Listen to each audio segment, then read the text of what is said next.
Welcome to the Is It Time for a Lawyer podcast with attorney George Lamb. Each brief episode will focus on a specific legal topic to help you better understand the situation you're in and what your next steps might be. Let's join George for this episode.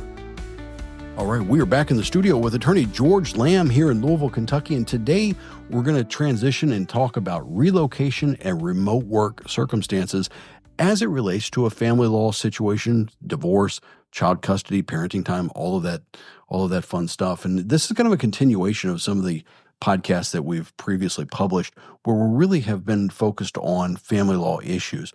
George, you've been doing this for 15 years. You've seen a lot of these situations, but we're starting to see a new societal trend that I guess we'll talk about today. But let's jump into relocations and remote work situations. Sure. Thank you. As you talk about different issues and topics that come up in the family law context, one of them is relocation. If somebody has to move or if somebody wants to move, and it kind of depends on the circumstances by which they want to do that, there are rules in place that we have with respect to relocation. As an overview, you have relocation. It's kind of interesting because you have relocation where people would move primarily for work reasons, I would assume.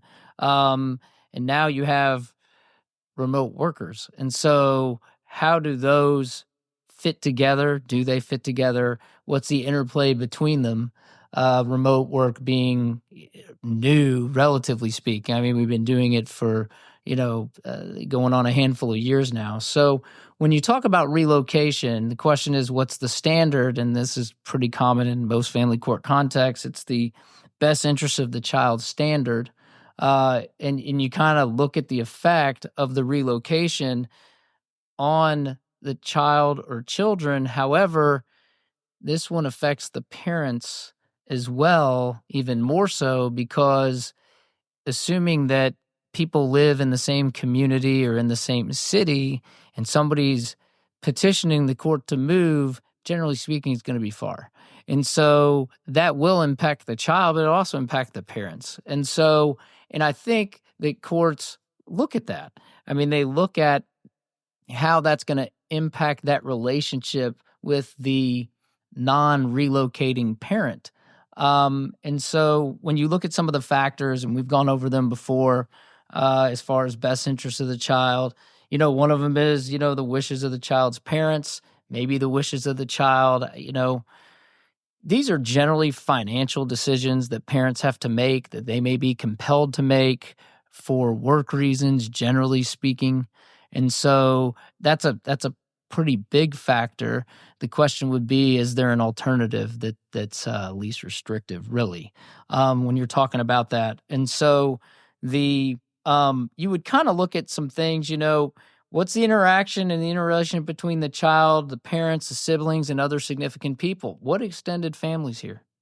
When you're talking about relocating somebody and, who are the child's friends? Who are the people they're around? You're going to talk about grandparents. You're going to talk about people that they would be able to see on a regular basis that they won't be able to see due to distance. And I think that's pretty significant. How ingrained and how well adjusted is a child in their home, in their community, in their school, in their extracurricular activities.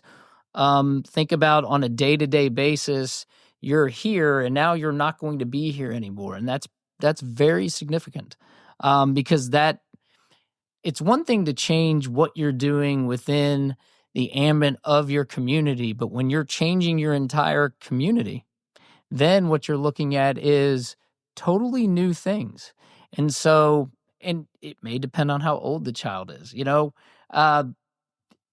if your child's a baby, it's going to affect the parents more than the child. If you have a child that's 10, 12, 13, 15, that's going to be different because then they're transitioning they're kind of building their own community. They're building their own relationships. And so you have to look at that.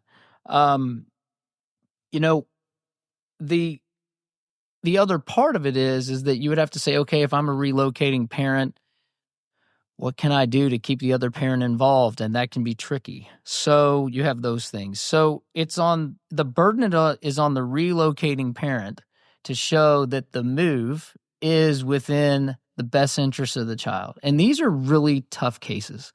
And the reason why they're tough is because assuming that there's a compelling reason for somebody to move, then it's just tough, because sometimes, and you kind of have to kind of wind it back a little bit.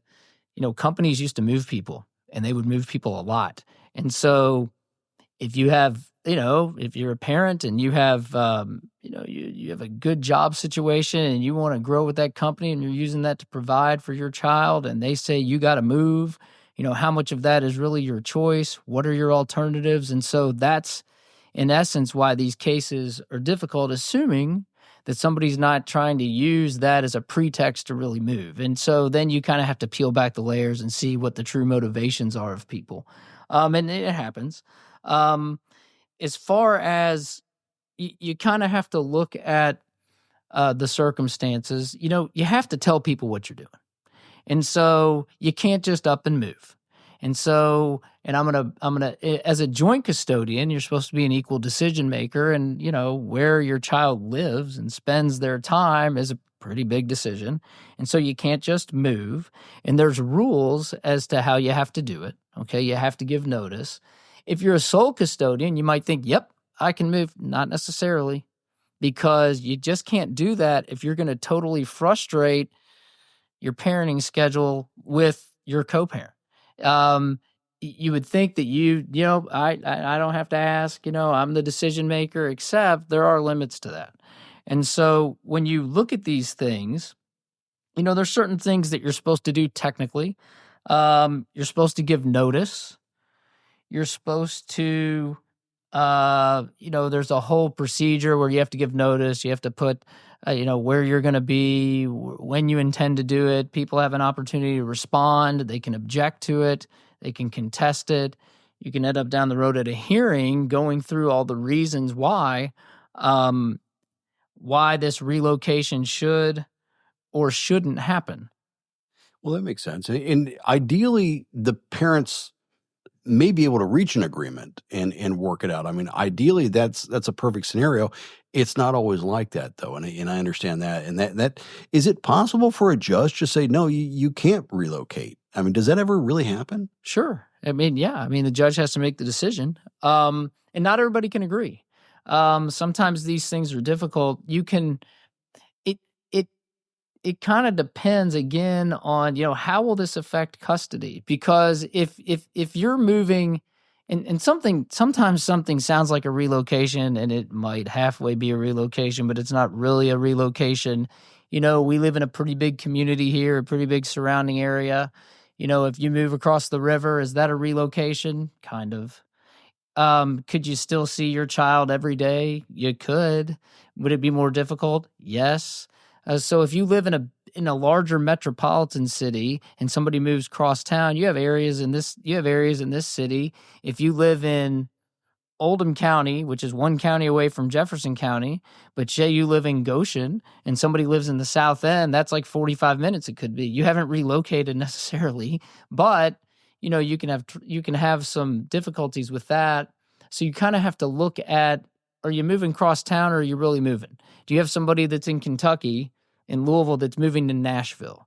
Do you have somebody in Louisville that's moving to Birmingham? And how would you go through trying to exchange a child in that instance? Oh, you can meet in Nashville every so often, it's really rough. And so that's why these cases are difficult. And that's why people put time in either trying to, if they have to move, or if not, quite frankly, contesting it.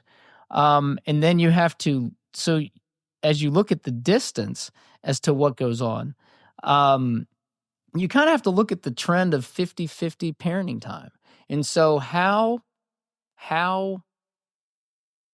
likely is it or unlikely is it that if you have the modern parenting schedule, which is some form of 50-50, be it week on, week off, some interplay in between, and that's been consistent for a long period of time, are we going to frustrate that? is that going to work? Is a judge going to say yes? And that will depend on, in large part, the reason why you're relocating and how it affects your child with regard to their relationships with each parent, and all those factors that we previously discussed. And then the question that I think a judge would ask as we move forward in more of our modern workspace is, do you really have to move? And so I think that 10 years ago, people were compelled to move.